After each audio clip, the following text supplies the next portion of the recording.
القیامہ نام، پہلی ہی آیت کے لفظ القیامہ کو اس سورہ کا نام قرار دیا گیا ہے، اور یہ صرف نام ہی نہیں ہے بلکہ اس سورہ کا عنوان بھی ہے، کیونکہ اس میں قیامت ہی پر بحث کی گئی ہے۔ زمانہ نزول،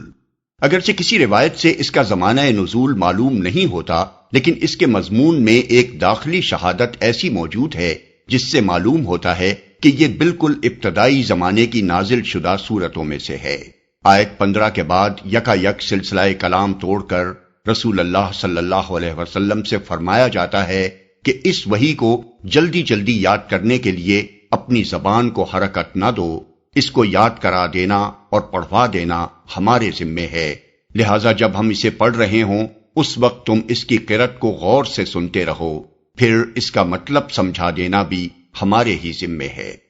اس کے بعد آیت 20 سے پھر وہی مضمون شروع ہو جاتا ہے جو ابتدا سے آیت 15 تک چلا آ رہا تھا۔ یہ جملہ معترضہ اپنے موقع و محل سے بھی اور روایات کی روح سے بھی اس بنا پر دوران کلام میں وارد ہوا ہے کہ جس وقت حضرت جبریل علیہ السلام یہ سورہ حضور صلی اللہ علیہ وسلم کو سنا رہے تھے، اس وقت آپ اس اندیشے سے کہ کہیں بعد میں بھول نہ جائیں اس کے الفاظ اپنی زبان مبارک سے دہراتے جا رہے تھے۔ اس سے معلوم ہوتا ہے کہ یہ واقعہ اس زمانے کا ہے جب آن حضرت صلی اللہ علیہ وسلم کو نزول وحی کا نیا تجربہ ہو رہا تھا، اور ابھی آپ کو وحی اخذ کرنے کی عادت اچھی طرح نہیں پڑی تھی۔ قرآن مجید میں اس کی 2 مثالیں اور بھی ملتی ہیں، ایک سورہ طٰہٰ میں جہاں رسول اللہ صلی اللہ علیہ وسلم سے فرمایا گیا ہے کہ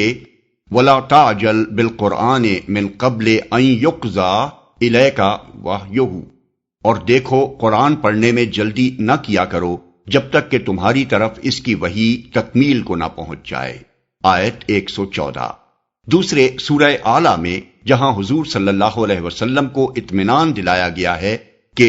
سَنُقْرِئُكَ فَلَا تَنْسَىٰ، ہم عنقریب تم کو پڑھوا دیں گے پھر تم بھولو گے نہیں۔ آیت 6۔ بعد میں جب حضور صلی اللہ علیہ وسلم کو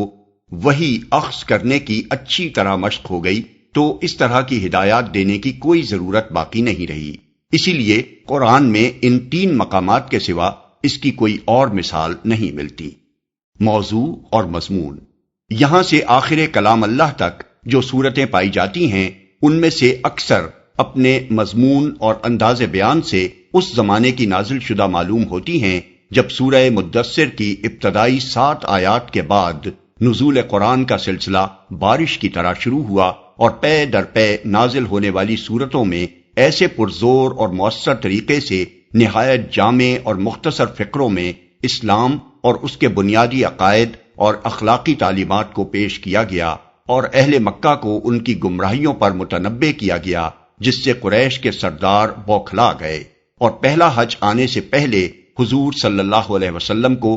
زک دینے کی تدبیریں سوچنے کے لیے انہوں نے وہ کانفرنس منعقد کی جس کا ذکر ہم سورہ مدثر کے ڈباچے میں کر چکے ہیں۔ اس سورہ میں منکرین آخرت کو خطاب کر کے ان کے ایک ایک شبے اور ایک ایک اعتراض کا جواب دیا گیا ہے، بڑے مضبوط دلائل کے ساتھ قیامت اور آخرت کے امکان، وقوع اور وجوب کا ثبوت دیا گیا ہے، اور یہ بھی صاف صاف بتا دیا گیا ہے کہ جو لوگ بھی آخرت کا انکار کرتے ہیں ان کے انکار کی اصل وجہ یہ نہیں ہے کہ ان کی عقل اسے ناممکن سمجھتی ہے، بلکہ اس کا اصل محرک یہ ہے کہ ان کی خواہشات نفس اسے ماننا نہیں چاہتی۔ اس کے ساتھ لوگوں کو خبردار کر دیا گیا ہے کہ جس وقت کے آنے کا تم انکار کر رہے ہو وہ آ کر رہے گا، تمہارا سب کیا دھرا تمہارے سامنے لا کر رکھ دیا جائے گا، اور حقیقت میں تو اپنے نامہ اعمال دیکھنے سے پہلے تم میں سے ہر شخص کو خود معلوم ہوگا کہ وہ دنیا میں کیا کر کے آیا ہے، کیونکہ کوئی شخص بھی اپنے آپ سے ناواقف نہیں ہوتا، خواہ وہ دنیا کو بہکانے اور اپنے ضمیر کو بہلانے کے لیے اپنی حرکات کے لیے کتنے ہی بہانے اور عذرات تراشتا رہے۔ بسم اللہ الرحمن الرحیم، شروع اللہ کے نام سے جو رحمان و رحیم ہے۔ لا اقسم بیوم القیامہ ولا اقسم بالنفس اللوامہ أَيَحْسَبُ الْإِنسَانُ أَن لَّن نَّجْمَعَ عِظَامَهُ بَلَىٰ قَادِرِينَ عَلَىٰ أَن نُّسَوِّيَ بَنَانَهُ نہیں، میں قسم کھاتا ہوں قیامت کے دن کی، اور نہیں میں قسم کھاتا ہوں ملامت کرنے والے نفس کی۔ کیا انسان یہ سمجھ رہا ہے کہ ہم اس کی ہڈیوں کو جمع نہ کر سکیں گے؟ کیوں نہیں، ہم تو اس کی انگلیوں کی پور پور تک ٹھیک بنا دینے پر قادر ہیں۔ نہیں، کلام کی ابتدا نہیں سے کرنا خود بخود اس بات پر دلالت کرتا ہے کہ پہلے سے کوئی بات چل رہی تھی جس کی تردید میں یہ صورت نازل ہوئی ہے، اور آگے کا مضمون آپ ہی ظاہر کر دیتا ہے کہ وہ بات قیامت اور آخرت کی زندگی کے بارے میں تھی جس کا اہل مکہ انکار کر رہے تھے، بلکہ ساتھ ساتھ مذاق بھی اڑا رہے تھے۔ اس طرز بیان کو اس مثال سے اچھی طرح سمجھا جا سکتا ہے کہ اگر آپ محض رسول کی صداقت کا اقرار کرنا چاہتے ہوں تو آپ کہیں گے خدا کی قسم رسول برحق ہے، لیکن اگر کچھ لوگ رسول کی صداقت کا انکار کر رہے ہوں تو آپ جواب میں اپنی بات یوں شروع کریں گے کہ نہیں، خدا کی قسم رسول برحق ہے۔ اس کا مطلب یہ ہوگا کہ تم جو کچھ کہہ رہے ہو وہ صحیح نہیں ہے، میں قسم کھا کر کہتا ہوں کہ اصل بات یہ ہے۔ نفس کی قرآن مجید میں نفس انسانی کی 3 قسموں کا ذکر کیا گیا ہے۔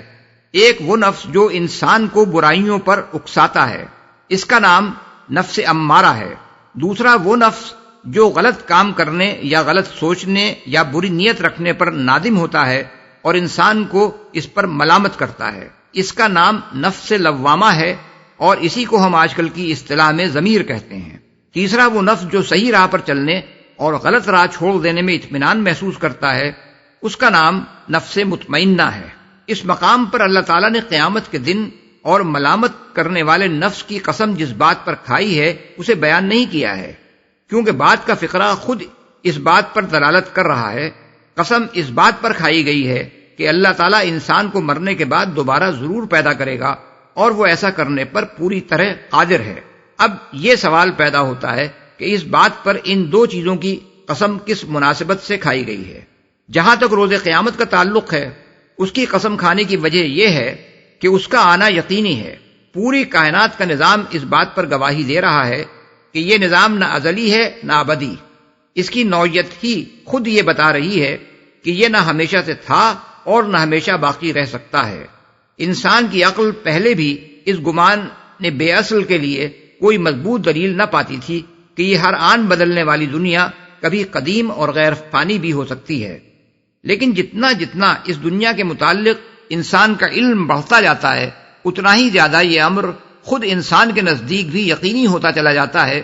کہ اس ہنگامے ہست و بود کی ایک ابتدا ہے جس سے پہلے یہ نہ تھا، اور لازماً اس کی ایک انتہا بھی ہے جس کے بعد یہ نہ رہے گا۔ اس بنا پر اللہ تعالیٰ نے قیامت کے وقوع پر خود قیامت ہی کی قسم کھائی ہے، اور یہ ایسی ہی قسم ہے جیسے ہم کسی شکی انسان کو جو اپنے موجود ہونے ہی میں شک کر رہا ہو خطاب کر کے کہیں کہ تمہاری جان کی قسم تم موجود ہو، یعنی تمہارا وجود خود تمہارے موجود ہونے پر شاہد ہے۔ لیکن روز قیامت کی قسم صرف اس امر کی دلیل ہے کہ ایک دن یہ نظام کائنات درہم برہم ہو جائے گا۔ رہی یہ بات کہ اس کے بعد پھر انسان دوبارہ اٹھایا جائے گا اور اس کو اپنے اعمال کا حساب دینا ہوگا، اور وہ اپنے کیے کا اچھا یا برا نتیجہ دیکھے گا، تو اس کے لیے دوسری قسم نفس لوامہ کی کھائی گئی ہے۔ کوئی انسان دنیا میں ایسا موجود نہیں ہے جو اپنے اندر ضمیر نام کی ایک چیز نہ رکھتا ہو۔ اس ضمیر میں لازماً بھلائی اور برائی کا ایک احساس پایا جاتا ہے، اور چاہے انسان کتنا ہی بگڑا ہوا ہو، اس کا ضمیر اسے کوئی برائی کرنے اور کوئی بھلائی نہ کرنے پر ضرور ٹوکتا ہے، قطع نظر اس سے کہ اس نے بھلائی اور برائی کا جو معیار بھی قرار دے رکھا ہو وہ بجائے خود صحیح ہو یا غلط۔ یہ اس بات کی صریح دلیل ہے کہ انسان نرا حیوان نہیں ہے بلکہ ایک اخلاقی وجود ہے۔ اس کے اندر فطری طور پر بھلائی اور برائی کی تمیز پائی جاتی ہے۔ وہ خود اپنے آپ کو اپنے اچھے اور برے افعال کا ذمہ دار سمجھتا ہے، اور جس برائی کا ارتکاب اس نے دوسرے کے ساتھ کیا ہو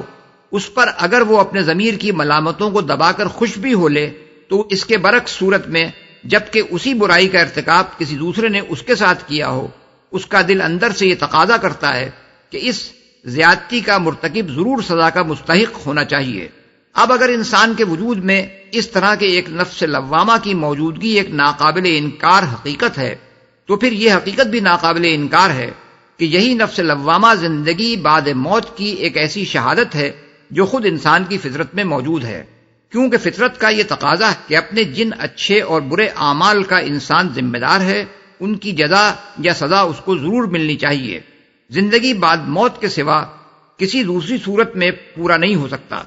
کوئی صاحب عقل آدمی اس سے انکار نہیں کر سکتا کہ مرنے کے بعد اگر آدمی معدوم ہو جائے تو اس کی بہت سی بھلائیاں ایسی ہیں جن کے اجر سے وہ لازماً محروم رہ جائے گا، اور اس کی بہت سی برائیاں ایسی ہیں جن کی منصفانہ سزا پانے سے وہ ضرور بچ نکلے گا۔ اس لیے جب تک آدمی اس بیہودہ بات کا قائل نہ ہو کہ عقل رکھنے والا انسان ایک غیر معقول نظام کائنات میں پیدا ہو گیا ہے، اور اخلاقی احساسات رکھنے والا انسان ایک ایسی دنیا میں جنم لے بیٹھا ہے جو بنیادی طور پر اپنے پورے نظام میں اخلاق کا کوئی وجود ہی نہیں رکھتی، اس وقت تک وہ حیات بعد موت کا انکار نہیں کر سکتا۔ اسی طرح تناسخ یا آواگمن کا فلسفہ بھی فطرت کے اس مطالبے کا جواب نہیں ہے، کیونکہ اگر انسان اپنے اخلاقی اعمال کی سزا یا جزا پانے کے لیے پھر اسی دنیا میں جنم لیتا چلا جائے تو ہر جنم میں وہ پھر کچھ مزید اخلاقی اعمال کرتا چلا جائے گا جو نئے سرے سے جزا و سزا کے متقاضی ہوں گے، اور اس لامتناہی سلسلے میں بجائے اس کے کہ اس کا حساب کبھی چک سکے، الٹا اس کا حساب بڑھتا ہی چلا جائے گا۔ اس لیے فطرت کا یہ تقاضا صرف اسی صورت میں پورا ہوتا ہے کہ اس دنیا میں انسان کی صرف ایک زندگی ہو، اور پھر پوری نوع انسانی کا خاتمہ ہو جانے کے بعد ایک دوسری زندگی ہو جس میں انسان کے اعمال کا ٹھیک ٹھیک حساب کر کے اسے پوری جزا اور سزا دے دی جائے۔ ہڈیوں کو جمع نہ کر سکیں گے۔ اوپر کی دو دلیلیں جو قسم کی صورت میں بیان کی گئی ہیں صرف دو باتیں ثابت کرتی ہیں۔ ایک یہ کہ دنیا کا خاتمہ یعنی قیامت کا پہلا مرحلہ ایک یقینی امر ہے، دوسرے یہ کہ موت کے بعد دوسری زندگی ضروری ہے، کیونکہ اس کے بغیر انسان کے ایک اخلاقی وجود ہونے کے منطقی اور فطری تقاضے پورے نہیں ہو سکتے، اور یہ امر ضرور واقع ہونے والا ہے کیونکہ انسان کے اندر ضمیر کی موجودگی اس پر گواہی دے رہی ہے۔ اب یہ تیسری دلیل یہ ثابت کرنے کے لیے پیش کی گئی ہے کہ زندگی بعد موت ممکن ہے۔ مکے میں جو لوگ اس کا انکار کرتے تھے وہ بار بار یہ کہتے تھے کہ آخر یہ کیسے ہو سکتا ہے کہ جن لوگوں کو مرے ہوئے سینکڑوں ہزاروں برس گزر چکے ہوں، جن کے جسم کا ذرہ ذرہ خاک میں مل کر پراگندہ ہو چکا ہو، جن کی ہڈیاں تک بوسیدہ ہو کر نامعلوم زمین میں کہاں کہاں منتشر ہو چکی ہوں، جن میں سے کوئی جل مرا ہو، کوئی درندوں کے پیٹ میں جا چکا ہو، کوئی سمندر میں غرق ہو کر مچھلیوں کی غذا بن چکا ہو، ان سب کے اجزائے جسم پھر سے جمع ہو جائیں اور ہر انسان پھر وہی شخص بن کر اٹھ کھڑا ہو جو 10-20 ہزار برس پہلے کبھی وہ تھا۔ اس کا نہایت معقول اور انتہائی پرزور جواب اللہ تعالیٰ نے اس مختصر سے سوال کی شکل میں دے دیا ہے کہ کیا انسان یہ سمجھ رہا ہے کہ ہم اس کی ہڈیوں کو کبھی جمع نہ کر سکیں گے؟ یعنی اگر تم سے یہ کہا گیا ہوتا کہ تمہارے یہ منتشر اجزائے جسم کسی وقت آپ سے آپ جمع ہو جائیں گے اور تم آپ سے آپ اسی جسم کے ساتھ جی اٹھو گے تو بلا شبہ تمہارا اس کو ناممکن سمجھنا بجا ہوتا، مگر تم سے تو کہا یہ گیا ہے کہ یہ کام خود نہیں ہوگا بلکہ اللہ تعالیٰ ایسا کرے گا۔ اب کیا تم واقعی یہ سمجھ رہے ہو کہ کائنات کا خالق جسے تم خود بھی خالق مانتے ہو اس کام سے عاجز ہے؟ یہ ایسا سوال تھا جس کے جواب میں کوئی شخص جو خدا کو خالق کائنات مانتا ہو نہ اس وقت یہ کہہ سکتا تھا اور نہ آج یہ کہہ سکتا ہے کہ خدا بھی یہ کام کرنا چاہے تو نہیں کر سکتا۔ اور اگر کوئی بیوقوف ایسی بات کہے تو اس سے پوچھا جا سکتا ہے کہ تم آج جس جسم میں اس وقت موجود ہو اس کے بے شمار اجزاء کو ہوا اور پانی اور مٹی اور نامعلوم کہاں کہاں سے جمع کر کے اسی خدا نے کیسے یہ جسم بنا دیا جس کے متعلق تم یہ کہہ رہے ہو کہ وہ پھر ان اجزاء کو جمع نہیں کر سکتا؟ قادر ہیں، یعنی بڑی بڑی ہڈیوں کو جمع کر کے تمہارا ڈھانچہ پھر سے کھڑا کر دینا تو درکنار، ہم تو اس بات پر بھی قادر ہیں کہ تمہارے نازک ترین اجزائے جسم حتیٰ کہ تمہاری انگلیوں کی پوروں تک کو پھر ویسا ہی بنا دیں جیسی وہ پہلے تھیں۔ بل يريد الإنسان ليفجر أمامه يسأل أيان يوم القيامة، مگر انسان چاہتا یہ ہے کہ آگے بھی بدعمالیاں کرتا رہے، پوچھتا ہے آخر کب آنا ہے وہ قیامت کا دن، بد اعمالیاں کرتا رہے۔ اس چھوٹے سے فقرے میں منکرین آخرت کے اصل مرض کی صاف صاف تشخیص کر دی گئی ہے۔ ان لوگوں کو جو چیز آخرت کے انکار پر آمادہ کرتی ہے وہ دراصل یہ نہیں ہے کہ فی الواقع وہ قیامت اور آخرت کو ناممکن سمجھتے ہیں، بلکہ ان کے اس انکار کی اصل وجہ یہ ہے کہ آخرت کو ماننے سے لازماً ان پر کچھ اخلاقی پابندیاں عائد ہوتی ہیں اور انہیں یہ پابندیاں ناگوار ہیں۔ وہ چاہتے ہیں کہ جس طرح وہ اب تک زمین میں بے نتھے بیل کی طرح پھرتے رہے ہیں اسی طرح آئندہ بھی پھرتے رہیں۔ جو ظلم، جو بے ایمانیاں، جو فسق و فجور، جو بدکرداریاں وہ اب تک کرتے رہے ہیں آئندہ بھی ان کو اس کی کھلی چھوٹ ملی رہے، اور یہ خیال کبھی ان کو یہ ناروا آزادیاں برتنے سے نہ روکنے پائے کہ ایک دن انہیں اپنے خدا کے سامنے حاضر ہو کر اپنے ان اعمال کی جواب دہی کرنی پڑے گی۔ اس لیے دراصل ان کی عقل انہیں آخرت پر ایمان لانے سے نہیں روک رہی ہے، بلکہ ان کی خواہشات نفس اس میں مانع ہیں۔ قیامت کا دن، یہ سوال استفسار کے طور پر نہیں بلکہ انکار اور استہزاء کے طور پر تھا، یعنی وہ یہ پوچھنا نہیں چاہتے تھے کہ قیامت کس روز آئے گی، بلکہ مذاق کے طور پر کہتے تھے کہ حضرت جس دن کی آپ خبر دے رہے ہیں آخر وہ آتے آتے رہ کہاں گیا ہے۔ فَإِذَا بَرِقَ الْبَصَرُ وَخَسَفَ الْقَمَرُ وَجُمِعَ الشَّمْسُ وَالْقَمَرُ يَقُولُ الْإِنسَانُ يَوْمَئِذٍ أَيْنَ الْمَفَرُّ كَلَّا لَا وَزَرَ إِلَى رَبِّكَ يَوْمَئِذٍ الْمُسْتَقَرُّ۔ پھر جب دیدے پتھرا جائیں گے اور چاند بے نور ہو جائے گا اور چاند سورج ملا کر ایک کر دیے جائیں گے، اس وقت یہی انسان کہے گا کہاں بھاگ کر جاؤں؟ ہرگز نہیں، وہاں کوئی جائے پناہ نہ ہوگی، اس روز تیرے رب ہی کے سامنے جا کر ٹھہرنا ہوگا۔ دیدے پتھرا جائیں گے، اصل میں برق البصر کے الفاظ استعمال کیے گئے ہیں جن کے لغوی معنی بجلی کی چمک سے آنکھوں کے چنھیا جانے کے ہیں، لیکن عربی محاورے میں یہ الفاظ اسی معنی کے لیے مخصوص نہیں ہیں، بلکہ خوف زدگی، حیرت یا کسی اچانک حادثے سے دوچار ہو جانے کی صورت میں اگر آدمی ہک دک رہ جائے اور اس کی نگاہ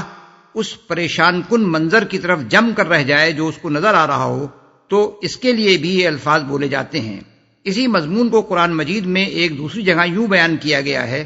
انما یؤخرہم لیوم تشخص فیہ الابصار، یعنی اللہ تو انہیں ٹال رہا ہے اس دن کے لیے جب آنکھیں پھٹی کی پھٹی رہ جائیں گی۔ سورہ ابراہیم آیت نمبر 42۔ ایک کر دیے جائیں گے، یہ قیامت کے پہلے مرحلے میں نظام عالم کے درہم برہم ہو جانے کی کیفیت کا ایک مختصر بیان ہے۔ چاند کے بے نور ہو جانے اور چاند سورج کے مل کر ایک ہو جانے کا مفہوم یہ بھی ہو سکتا ہے کہ صرف چاند ہی کی روشنی ختم نہ ہوگی جو سورج سے ماخوذ ہے، بلکہ خود سورج بھی تاریک ہو جائے گا اور بے نور ہو جانے میں دونوں یکساں ہو جائیں گے۔ دوسرا مطلب یہ بھی ہو سکتا ہے کہ زمین یکایک الٹی چل پڑے گی اور اس دن چاند اور سورج دونوں بیک وقت مغرب سے طلوع ہوں گے۔ اور ایک تیسرا مطلب یہ بھی لیا جا سکتا ہے کہ چاند یکلخت زمین کی گرفت سے چھوٹ کر نکل جائے گا اور سورج میں جا پڑے گا۔ ممکن ہے اس کا کوئی اور مفہوم بھی ہو جس کو آج ہم نہیں سمجھ سکتے۔ يُنَبَّأُ الْإِنسَانُ يَوْمَئِذٍ بِمَا قَدَّمَ وَأَخَّرَ بَلِ الْإِنسَانُ عَلَى نَفْسِهِ بَصِيرَةٌ وَلَوْ أَلْقَى مَعَاذِيرَهُ۔ اس روز انسان کو اس کا سب اگلا پچھلا کیا کرایا بتا دیا جائے گا، بلکہ انسان خود ہی اپنے آپ کو خوب جانتا ہے، چاہے وہ کتنی ہی معذرتیں پیش کرے۔ بتا دیا جائے گا۔ اصل الفاظ ہیں بما قدم و اخر۔ یہ بڑا جامع فقرہ ہے جس کے کئی معنی ہو سکتے ہیں اور غالباً وہ سبھی مراد ہیں۔ ایک معنی اس کے یہ ہے کہ آدمی کو اس روز یہ بھی بتا دیا جائے گا کہ اپنی دنیا کی زندگی میں مرنے سے پہلے کیا نیکی یا بدی کما کر اس نے اپنی آخرت کے لیے آگے بھیجی تھی، اور یہ حساب بھی اس کے سامنے رکھ دیا جائے گا کہ اپنے اچھے یا برے اعمال کے کیا اثرات وہ اپنے پیچھے دنیا میں چھوڑ آیا تھا، جو اس کے بعد مدت ہائے دراز تک آنے والی نسلوں میں چلتے رہے۔ دوسرے معنی یہ ہیں کہ اسے وہ سب کچھ بتا دیا جائے گا جو اسے کرنا چاہیے تھا مگر اس نے نہیں کیا، اور جو کچھ نہ کرنا چاہیے تھا مگر اس نے کر ڈالا۔ تیسرے معنی یہ ہیں کہ جو کچھ اس نے پہلے کیا اور جو کچھ بعد میں کیا اس کا پورا حساب تاریخ وار اس کے سامنے رکھ دیا جائے گا۔ چوتھے معنی یہ ہیں کہ جو نیکی یا بدی اس نے کی وہ بھی اسے بتا دی جائے گی، اور جس نیکی یا بدی کے کرنے سے وہ باز رہا اس سے بھی اسے آگاہ کر دیا جائے گا۔ معذرتیں پیش کرے، یعنی آدمی کا نامہ اعمال اس کے سامنے رکھنے کی غرض در حقیقت یہ نہیں ہوگی کہ مجرم کو اس کا جرم بتایا جائے، بلکہ ایسا کرنا تو اس وجہ سے ضروری ہوگا کہ انصاف کے تقاضے برسر عدالت جرم کا ثبوت پیش کیے بغیر پورے نہیں ہوتے، ورنہ ہر انسان خوب جانتا ہے کہ وہ خود کیا ہے۔ اپنے آپ کو جاننے کے لیے وہ اس کا محتاج نہیں ہوتا کہ کوئی دوسرا اسے بتائے کہ وہ کیا ہے۔ ایک جھوٹا دنیا بھر کو دھوکہ دے سکتا ہے، لیکن اسے خود تو معلوم ہوتا ہے کہ وہ جھوٹ بول رہا ہے۔ ایک چور لاکھ ہیلے اپنی چوری چھپانے کے لیے اختیار کر سکتا ہے، مگر اس کے اپنے نفس سے تو یہ بات مخفی نہیں ہوتی کہ وہ چور ہے۔ ایک گمراہ آدمی ہزار دلیلیں پیش کر کے لوگوں کو یہ یقین دلا سکتا ہے کہ وہ جس کفر یا دہریت یا شرک کا قائل ہے وہ در حقیقت اس کی ایماندارانہ رائے ہے، لیکن اس کا اپنا ضمیر تو اس سے بے خبر نہیں ہوتا کہ ان عقائد پر وہ کیوں جمع ہوا ہے،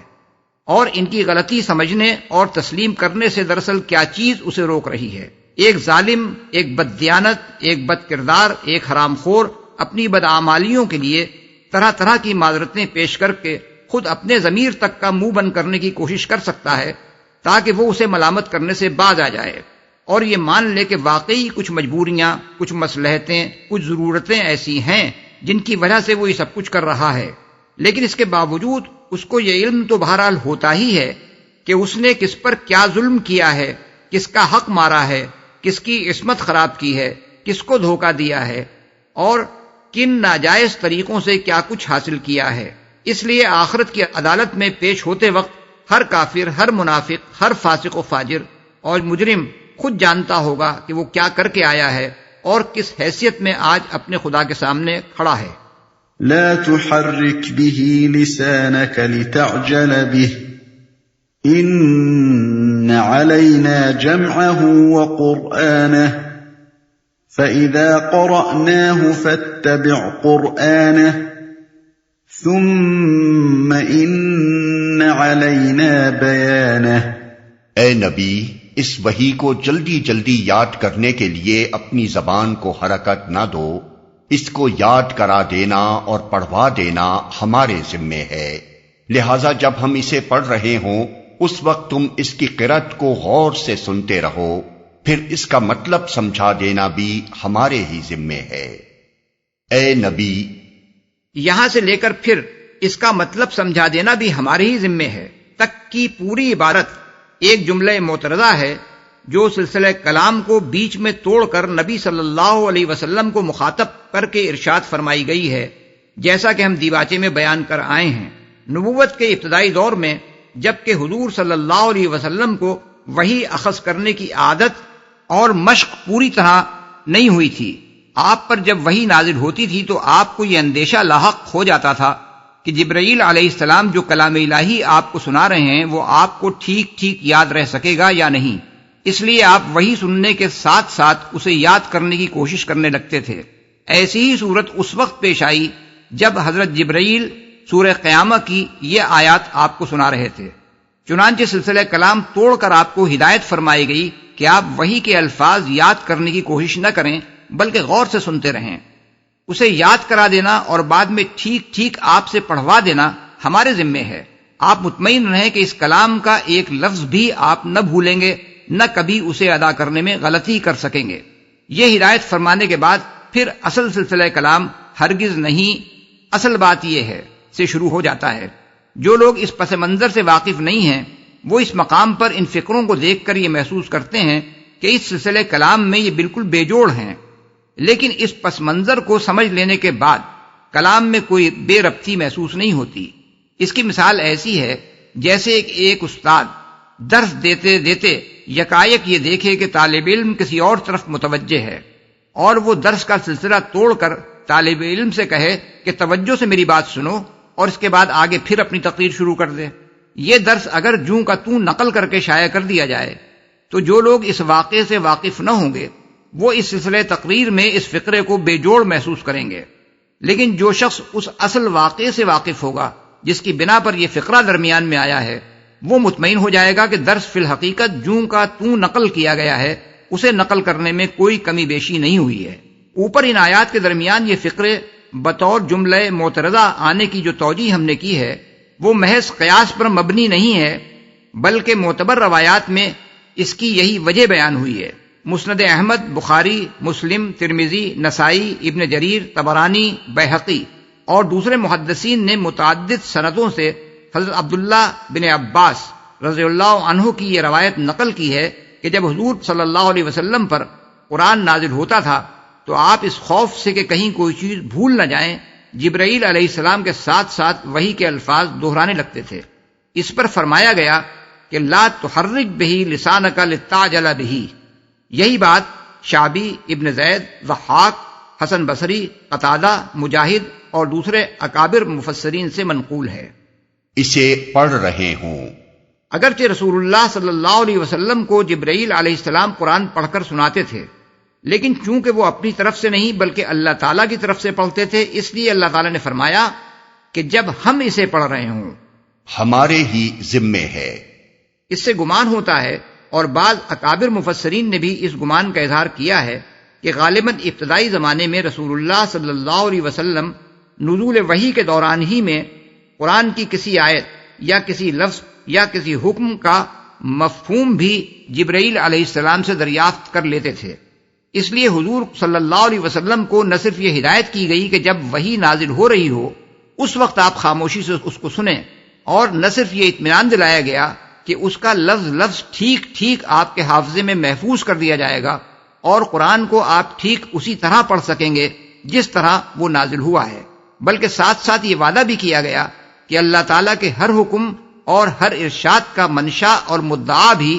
پوری طرح آپ کو سمجھا دیا جائے گا۔ یہ ایک بڑی اہم آیت ہے جس سے چند ایسی اصولی باتیں ثابت ہوتی ہیں جنہیں اگر آدمی اچھی طرح سمجھ لے تو ان گمراہیوں سے بچ سکتا ہے جو پہلے بھی بعض لوگ پھیلاتے رہے ہیں اور آج بھی پھیلا رہے ہیں۔ اولاً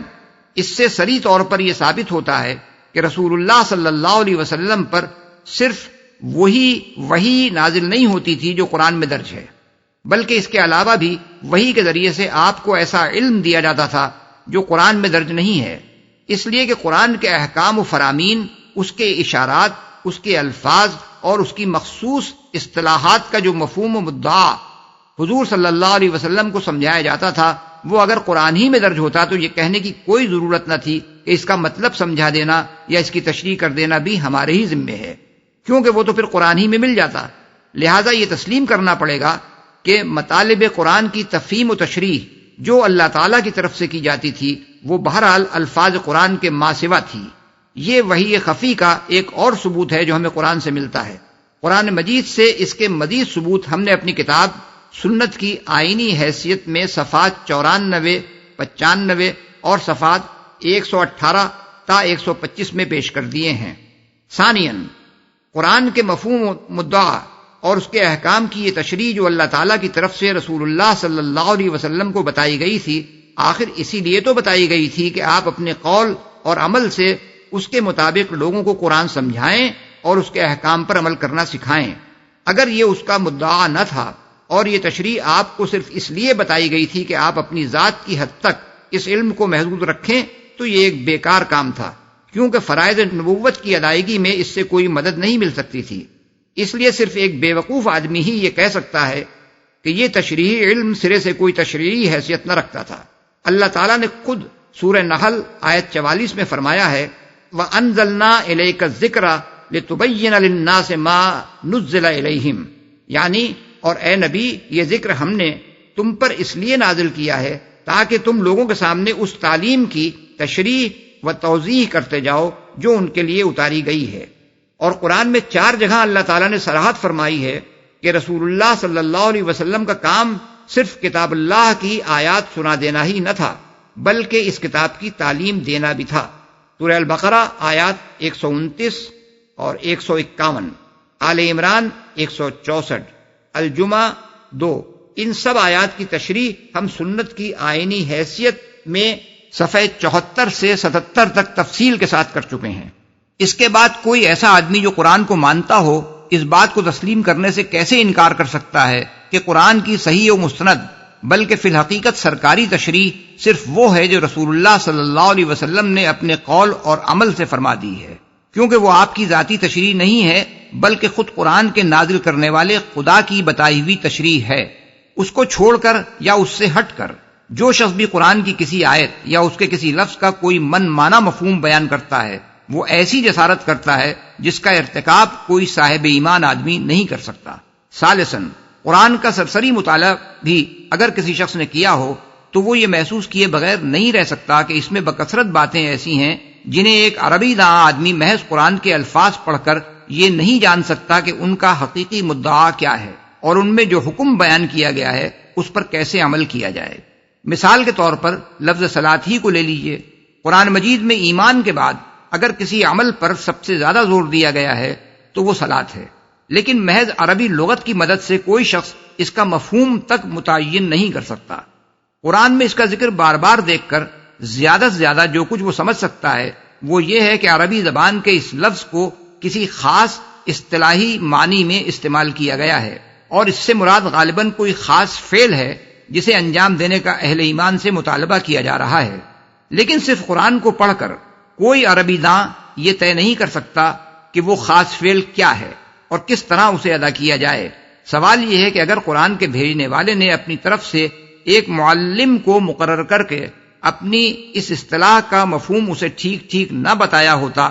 اور صلاۃ کے حکم کی تعمیل کرنے کا طریقہ پوری وضاحت کے ساتھ اسے نہ سکھا دیا ہوتا تو کیا صرف قرآن کو پڑھ کر دنیا میں کوئی دو مسلمان بھی ایسے ہو سکتے تھے جو حکم صلاۃ پر عمل کرنے کی کسی ایک شکل پر متفق ہو جاتے؟ آج 1500 برس سے مسلمان نسل در نسل ایک ہی طرح جو نماز پڑھتے چلے آ رہے ہیں اور دنیا کے ہر گوشے میں کروڑوں مسلمان جس طرح نماز کے حکم پر یکساں عمل کر رہے ہیں،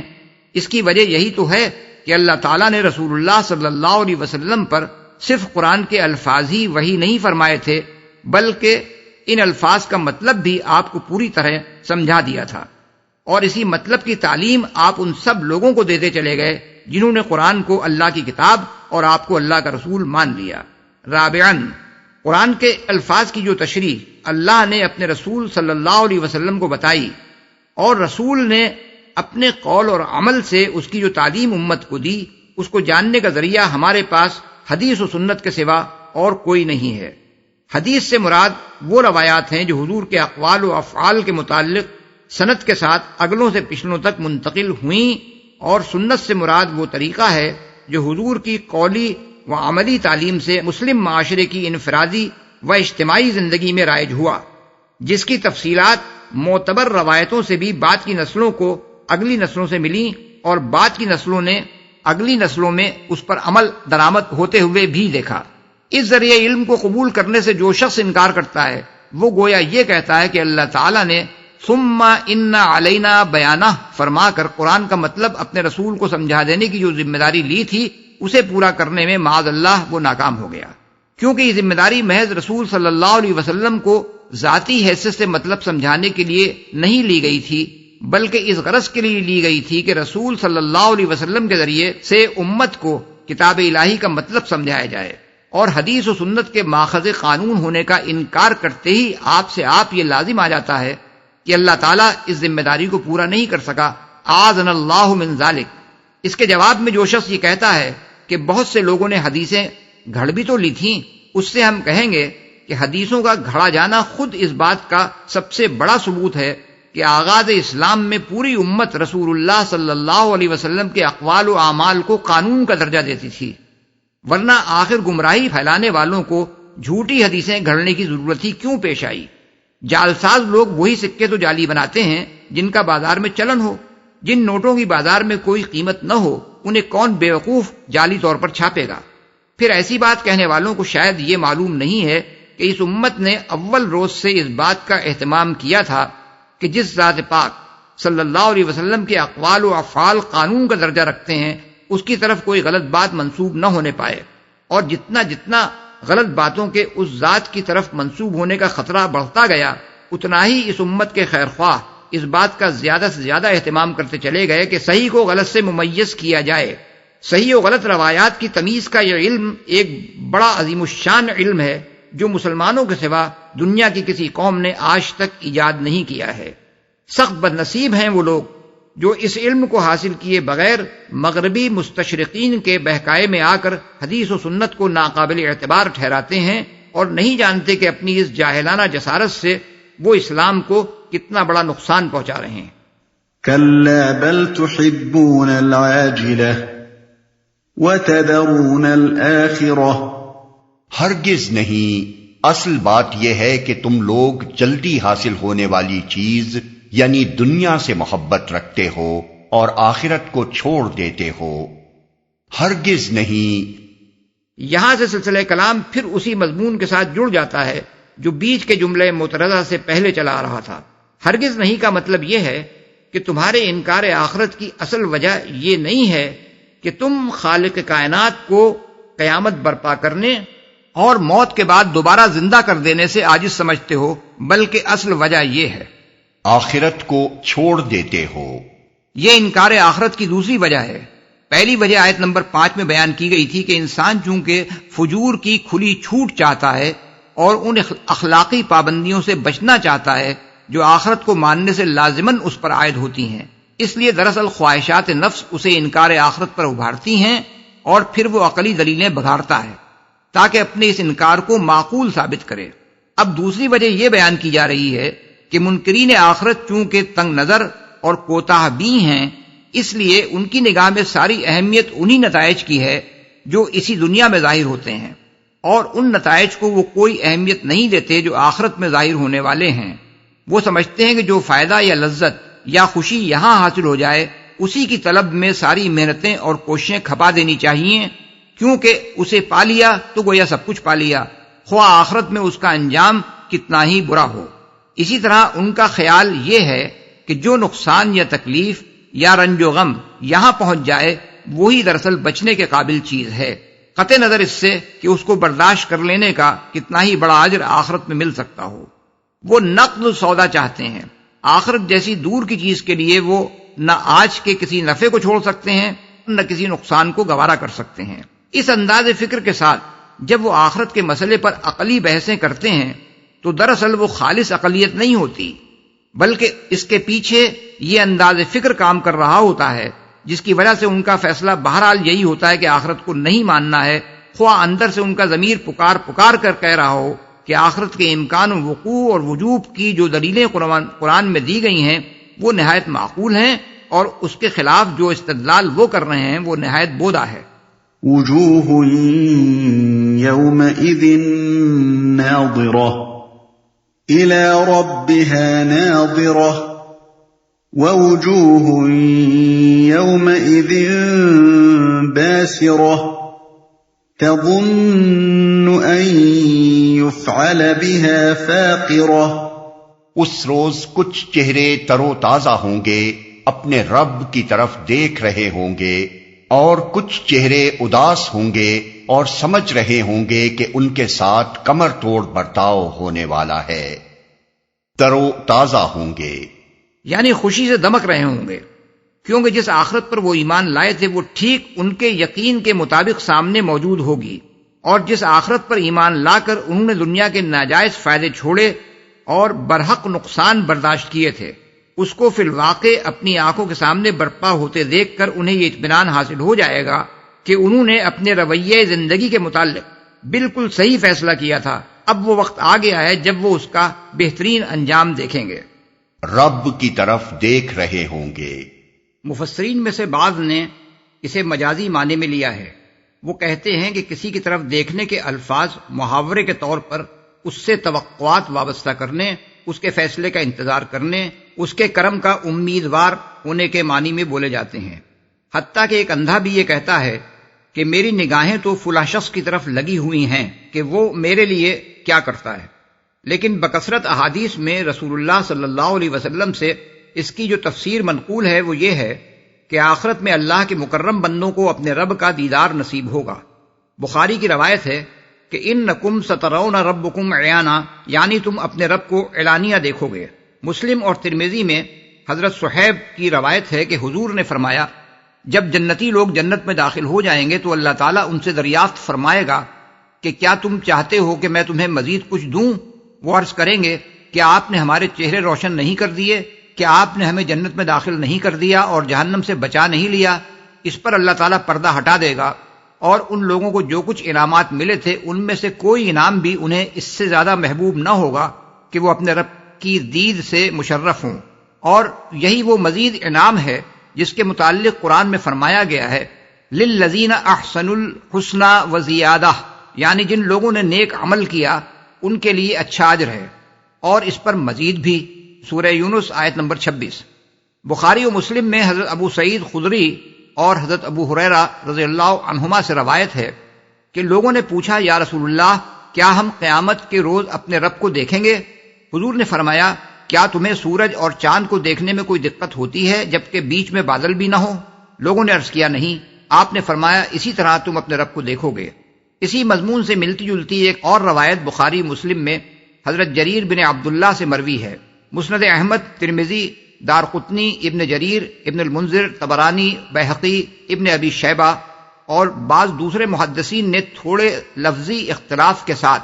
حضرت عبداللہ بن عمر رضی اللہ عنہ کی روایت نقل کی ہے، جس کا مضمون یہ ہے کہ اہل جنت میں کم سے کم درجے کا جو آدمی ہوگا وہ اپنی سلطنت کی وسعت 2000 سال کی مسافت تک دیکھے گا، اور ان میں سب سے زیادہ فضیلت رکھنے والے لوگ ہر روز 2 مرتبہ اپنے رب کو دیکھیں گے۔ پھر حضور صلی اللہ علیہ وسلم نے یہی آیت پڑھی کہ اس روز کچھ چہرے تر و تازہ ہوں گے، اپنے رب کی طرف دیکھ رہے ہوں گے۔ ابن ماجہ میں حضرت جابر بن عبداللہ رضی اللہ عنہ کی روایت ہے کہ اللہ ان کی طرف دیکھے گا اور وہ اللہ کی طرف دیکھیں گے، پھر جب تک اللہ ان سے پردہ نہ فرما لے گا اس وقت تک وہ جنت کی کسی نعمت کی طرف توجہ نہ کریں گے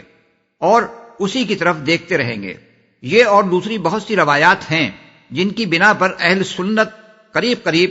بالاتفاق اس آیت کا یہی مطلب لیتے ہیں کہ آخرت میں اہل جنت اللہ تعالیٰ کے دیدار سے مشرف ہوں گے، اور اس کی تائید قرآن مجید کی اس آیت سے بھی ہوتی ہے کہ کلا انہم عن ربہم یومئذ لمحجوبون، یعنی ہرگز نہیں، وہ یعنی فجار اس روز اپنے رب کی دید سے محروم ہوں گے۔ سورہ المطففین آیت 15۔ اس سے خود بخود یہ نتیجہ نکلتا ہے کہ یہ محرومی فجار کے لیے ہوگی نہ کہ ابرار کے لیے۔ یہاں یہ سوال پیدا ہوتا ہے کہ آخر انسان خدا کو دیکھ کیسے سکتا ہے؟ دیکھنے کے لیے تو لازم ہے کہ کوئی چیز کسی خاص جہت، مقام، شکل اور رنگ میں سامنے موجود ہو، روشنی کی شعاعیں اس سے منعکس ہو کر انسان کی آنکھ پر پڑیں اور آنکھ سے دماغ کے مرکز بینائی تک اس کی تصویر منتقل ہو۔ کیا اللہ رب العالمین کی ذات کے متعلق اس طرح قابل دید ہونے کا تصور بھی کیا جا سکتا ہے کہ انسان اس کو دیکھ سکے؟ لیکن یہ سوال دراصل ایک بڑی غلط فہمی پر مبنی ہے۔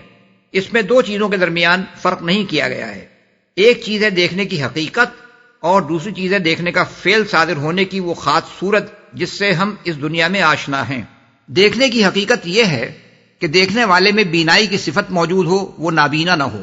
اور دیکھی جانے والی چیز اس پر عیاں ہو، اس سے مخفی نہ ہو۔ لیکن دنیا میں ہم کو جس چیز کا تجربہ اور مشاہدہ ہوتا ہے وہ صرف دیکھنے کی وہ خاص صورت ہے جس سے کوئی انسان یا حیوان بالفعل کسی چیز کو دیکھا کرتا ہے، اور اس کے لیے لامحالہ یہ ضروری ہے کہ دیکھنے والے کے جسم میں آنکھ نامی ایک عضو موجود ہو، اس عضو میں بینائی کی طاقت پائی جاتی ہو، اس کے سامنے ایک ایسی محدود مجسم رنگدار چیز حاضر ہو جس سے روشنی کی شعاعیں منعکس ہو کر آنکھ پر پڑیں اور آنکھ میں اس کی شکل سما سکے۔ اب اگر کوئی شخص یہ سمجھتا ہے کہ دیکھنے کی حقیقت کا عملی ظہور صرف اسی خاص صورت میں ہو سکتا ہے جس سے ہم اس دنیا میں واقف ہیں، تو یہ خود اس کے اپنے دماغ کی تنگی ہے، ورنہ در حقیقت خدا کی خدائی میں دیکھنے کی ایسی بے شمار صورتیں ممکن ہیں جن کا ہم تصور بھی نہیں کر سکتے۔ اس مسئلے میں جو شخص الجھتا ہے وہ خود بتائے کہ اس کا خدا بینا ہے یا نابینا۔ اگر وہ بینا ہے اور اپنی ساری کائنات اور اس کی ایک ایک چیز کو دیکھ رہا ہے، تو کیا وہ اسی طرح آنکھ نامی ایک عضو سے دیکھ رہا ہے جس سے دنیا میں انسان و حیوان دیکھ رہے ہیں، اور اس سے بینائی کے فعل کا صدور اسی طریقے سے ہو رہا ہے جس طرح ہم سے ہوتا ہے؟ ظاہر ہے کہ اس کا جواب نفی میں ہے، اور جب اس کا جواب نفی میں ہے تو آخر کسی صاحب عقل و فہم انسان کو یہ سمجھنے میں کیوں مشکل پیش آتی ہے کہ آخرت میں اہل جنت کو اللہ تعالیٰ کا دیدار اس مخصوص شکل میں نہیں ہوگا جس میں انسان دنیا میں کسی چیز کو دیکھتا ہے، بلکہ وہاں دیکھنے کی حقیقت کچھ اور ہوگی جس کا ہم یہاں ادراک نہیں کر سکتے۔ واقعہ یہ ہے کہ آخرت کے معاملات کو ٹھیک ٹھیک سمجھ لینا ہمارے لیے اس سے زیادہ مشکل ہے جتنا 1-2 برس کے بچے کے لیے یہ سمجھنا مشکل ہے کہ ازدواجی زندگی کیا ہوتی ہے، حالانکہ جوان ہو کر اسے خود اس سے سابقہ پیش آنا ہے۔ كلا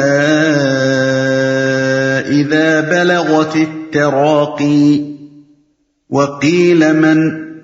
راق وظن أنه الفراق والتفت الساق بالساق إلى ربك يومئذ المساق۔ ہرگز نہیں جب جان حلق تک پہنچ جائے گی اور کہا جائے گا کہ ہے کوئی جھاڑ پھونک کرنے والا، اور آدمی سمجھ لے گا کہ یہ دنیا سے جدائی کا وقت ہے اور پنڈلی سے پنڈلی جڑ جائے گی، وہ دن ہوگا تیرے رب کی طرف روانگی کا۔ ہرگز نہیں، اس ہرگز نہیں کا تعلق اسی سلسلے کلام سے ہے جو اوپر سے چلا آ رہا ہے، یعنی تمہارا یہ خیال غلط ہے کہ تمہیں مر کر فنا ہو جانا ہے اور اپنے رب کے حضور واپس جانا نہیں ہے۔ جھاڑ پھونک کرنے والا، اصل میں لفظ راق استعمال ہوا ہے جو رقیہ سے بھی ماخوذ ہو سکتا ہے، جس کے معنی تعویذ گنڈے اور جھاڑ پھونک کے ہیں، اور رقی سے بھی جس کے معنی چڑھنے کے ہیں۔ اگر پہلے معنی لیے جائیں تو مطلب یہ ہوگا کہ آخر وقت میں جب مریض کے تیماردار ہر دوا دارو سے مایوس ہو جائیں گے تو کہیں گے کہ ارے کسی جھاڑ پھونک کرنے والے ہی کو تلاش کرو جو اس کی جان بچا لے۔ اور اگر دوسرے معنی لیے جائیں تو مطلب یہ ہوگا کہ اس وقت فرشتے کہیں گے کہ اس روح کو کسے لے کر جانا ہے، ملائکہ عذاب کو یا ملائکہ رحمت کو۔ بالفاظ دیگر اسی وقت یہ فیصلہ ہو جائے گا کہ یہ مرنے والا کس حیثیت میں عالم آخرت کی طرف جا رہا ہے۔ نیک انسان ہوگا تو ملائکہ رحمت اسے لے جائیں گے، اور بد انسان ہوگا تو رحمت کے فرشتے اس کے قریب بھی نہ پھٹکیں گے، اور عذاب کے فرشتے اسے گرفتار کر کے لے جائیں گے۔ پنڈلی سے پنڈلی جڑ جائے گی۔ مفسرین میں سے بعض نے لفظ ساق یعنی پنڈلی کو عام لغوی معنی میں لیا ہے، اور اس کے لحاظ سے مراد یہ ہے کہ مرنے کے وقت جب ٹانگیں سوکھ کر ایک دوسرے سے جڑ جائیں گی، اور بعض نے عربی محاورے کے مطابق اسے شدت اور سختی اور مصیبت کے معنی میں لیا ہے، یعنی اس وقت 2 مصیبتیں ایک ساتھ جمع ہو جائیں گی، ایک دنیا اور اس کی ہر چیز سے جدا ہو جانے کی مصیبت، اور دوسری عالم آخرت میں ایک مجرم کی حیثیت سے گرفتار ہو کر جانے کی مصیبت، جس سے ہر کافر و منافق اور ہر فاسق و فاجر کو سابقہ پیش آئے گا۔ فلا صدق ولا صلى ولكن كذب وتولى ثم ذهب إلى أهله يتمطى أولى لك فأولى ثم أولى لك فأولى۔ مگر اس نے نہ سچ مانا اور نہ نماز پڑھی، بلکہ جھٹلایا اور پلٹ گیا، پھر اکڑتا ہوا اپنے گھر والوں کی طرف چل دیا۔ یہ روش تیرے ہی لیے سزاوار ہے اور تجھی کو زیب دیتی ہے۔ ہاں، یہ روش تیرے ہی لیے سزاوار ہے اور تجھی کو زیب دیتی ہے۔ چل دیا مطلب یہ ہے کہ جو شخص آخرت کو ماننے کے لیے تیار نہ تھا، اس نے وہ سب کچھ سنا جو اوپر کی آیات میں بیان کیا گیا ہے، مگر پھر بھی وہ اپنے انکار ہی پر اڑا رہا، اور یہ آیات سننے کے بعد اکڑتا ہوا اپنے گھر کی طرف چل دیا۔ مجاہد، قتادہ اور ابن زید کہتے ہیں کہ یہ شخص ابو جہل تھا۔ آیت کے الفاظ سے بھی یہی ظاہر ہوتا ہے کہ وہ کوئی ایک شخص تھا جس نے سورہ قیامہ کی مذکورہ بالا آیات سننے کے بعد یہ طرز عمل اختیار کیا۔ اس آیت کے یہ الفاظ کہ اس نے نہ سچ مانا اور نہ نماز پڑھی خاص طور پر توجہ کے مستحق ہیں۔ ان سے صاف معلوم ہوتا ہے کہ اللہ اور اس کے رسول اور اس کی کتاب کی صداقت تسلیم کرنے کا اولین اور لازمی تقاضا یہ ہے کہ آدمی نماز پڑھے۔ شریعت الہی کے دوسرے احکام کی تعمیل کی نوبت تو بعد میں ہی آتی ہے، لیکن ایمان کے اقرار کے بعد کچھ زیادہ مدت نہیں گزرتی کہ نماز کا وقت آ جاتا ہے، اور اسی وقت یہ معلوم ہو جاتا ہے کہ آدمی نے زبان سے جس چیز کے ماننے کا اقرار کیا ہے وہ واقعی اس کے دل کی آواز ہے یا محض ایک ہوا ہے جو اس نے چند الفاظ کی شکل میں منہ سے نکال دی ہے۔ زیب دیتی ہے۔ مفسرین نے اولا لکا کے متعدد معنی بیان کیے ہیں۔ تف ہے تجھ پر، ہلاکت ہے تیرے لیے، خرابی یا تباہی یا کمبختی ہے تیرے لیے، لیکن ہمارے نزدیک موقع و محل کے لحاظ سے اس کا مناسب ترین مفہوم وہ ہے جو حافظ ابن کثیر نے اپنی تفسیر میں بیان کیا ہے کہ جب تو اپنے خالق سے کفر کرنے کی جرات کر چکا ہے تو پھر تجھ جیسے آدمی کو یہی چال زیب دیتی ہے جو تو چل رہا ہے۔ یہ اسی طرح کا تنزیہ کلام ہے جیسے قرآن مجید میں ایک اور جگہ فرمایا گیا ہے کہ دوزخ میں عذاب دیتے ہوئے مجرم انسان سے کہا جائے گا کہ ذق انک انت العزیز الکریم، یعنی لے چکھ اس کا مزہ، بڑا زبردست عزت دار آدمی ہے تو۔ سورہ دخان آیت نمبر 49۔ أَيَحْسَبُ الْإِنسَانُ أَن يُتْرَكَ سُدًى أَلَمْ يَكُ نُطْفَةً مِّن مَّنِيٍّ يُمْنَىٰ ثُمَّ كَانَ عَلَقَةً فَخَلَقَ فَسَوَّىٰ فَجَعَلَ مِنْهُ الزَّوْجَيْنِ الذَّكَرَ وَالْأُنثَىٰ أَلَيْسَ ذَلِكَ بِقَادِرٍ عَلَىٰ أَن يُحْيِيَ الْمَوْتَىٰ۔ کیا انسان نے یہ سمجھ رکھا ہے کہ وہ یوں ہی مہمل چھوڑ دیا جائے گا؟ کیا وہ ایک حقیر پانی کا نطفہ نہ تھا جو رحم مادر میں ٹپکایا جاتا ہے، پھر وہ ایک لوتھڑا بنا، پھر اللہ نے اس کا جسم بنایا اور اس کے اعضاء درست کیے، پھر اس سے مرد اور عورت کی دو قسمیں بنائیں۔ کیا وہ اس پر قادر نہیں ہے کہ مرنے والوں کو پھر سے زندہ کر دے؟ کیا انسان نے… اب کلام کو ختم کرتے ہوئے اسی مضمون کا اعادہ کیا جا رہا ہے جس سے کلام کا آغاز کیا گیا تھا، یعنی زندگی بعد موت ضروری بھی ہے اور ممکن بھی۔ مہمل چھوڑ دیا جائے گا۔ عربی زبان میں ابل صدا اس اونٹ کے لیے بولتے ہیں جو یوں ہی چھوٹا پھر رہا ہو، جدھر چاہے چرتا پھرے، کوئی اس کی نگرانی کرنے والا نہ ہو۔ اسی معنی میں ہم شتر بے مہار کا لفظ بولتے ہیں۔ پس آیت کا مطلب یہ ہے کہ کیا انسان نے اپنے آپ کو شتر بے مہار سمجھ رکھا ہے کہ اس کے خالق نے اسے زمین میں غیر ذمہ دار بنا کر چھوڑ دیا ہو، کوئی فرض اس پر عائد نہ ہو، کوئی چیز اس کے لیے ممنوع نہ ہو، اور کوئی وقت ایسا آنے والا نہ ہو جب اس کے اعمال کی باز پرس کی جائے۔ یہی بات ایک دوسرے مقام پر قرآن مجید میں اس طرح بیان کی گئی ہے کہ قیامت کے روز اللہ تعالیٰ کفار سے فرمائے گا افحسبتم انما خلقناکم عبثا وانکم الینا لا ترجعون، یعنی کیا تم نے یہ سمجھ رکھا تھا کہ ہم نے تمہیں فضول ہی پیدا کیا ہے اور تمہیں کبھی ہماری طرف پلٹ کر نہیں آنا ہے۔ سورہ المومنون آیت 115۔ ان دونوں مقامات پر زندگی بعد موت کے واجب ہونے کی دلیل سوال کی شکل میں پیش کی گئی ہے۔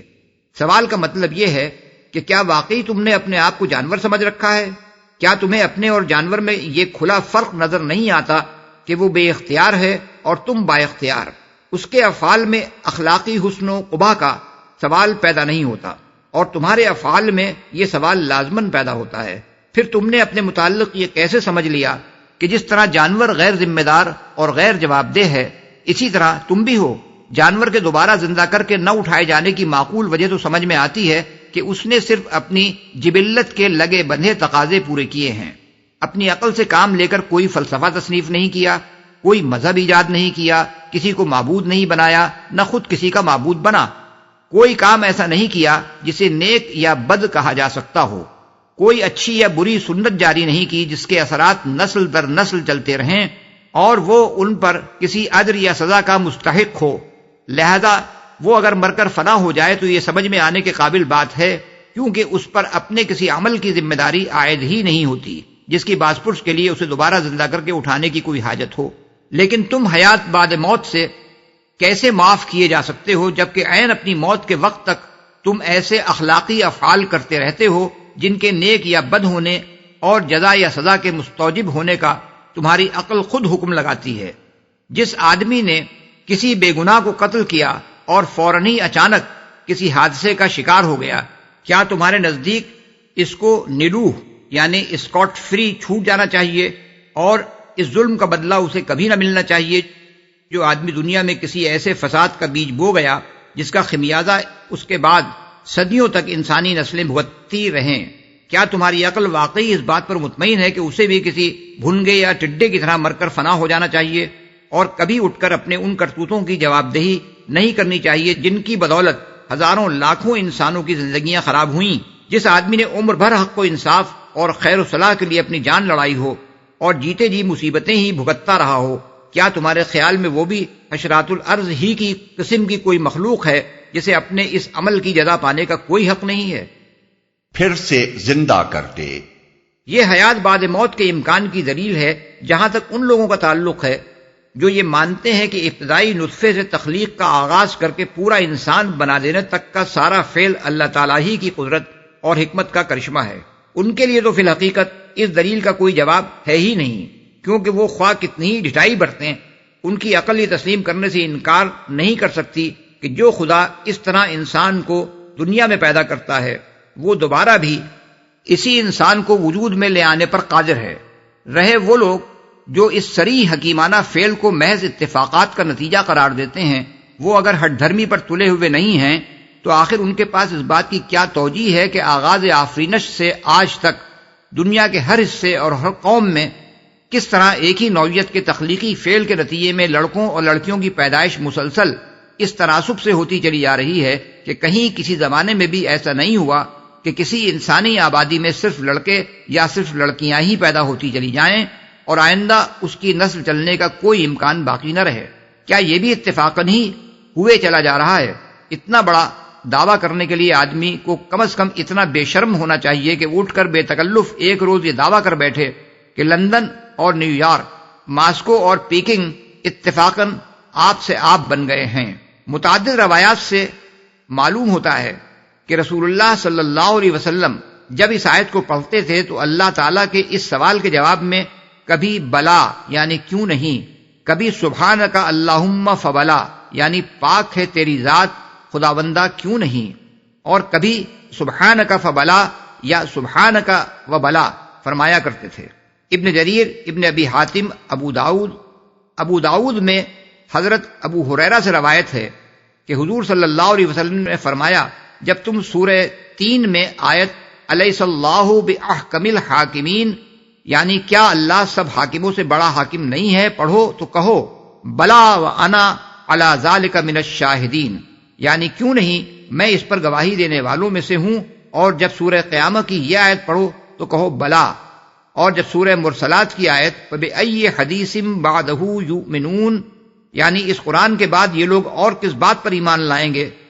پڑھو تو کہو آمنا باللہ یعنی ہم اللہ پر ایمان لائے۔ اسی مضمون کی روایات امام احمد، ترمذی، ابن المنذر، ابن مردویہ، بیہقی اور حاکم نے بھی نقل کی ہیں۔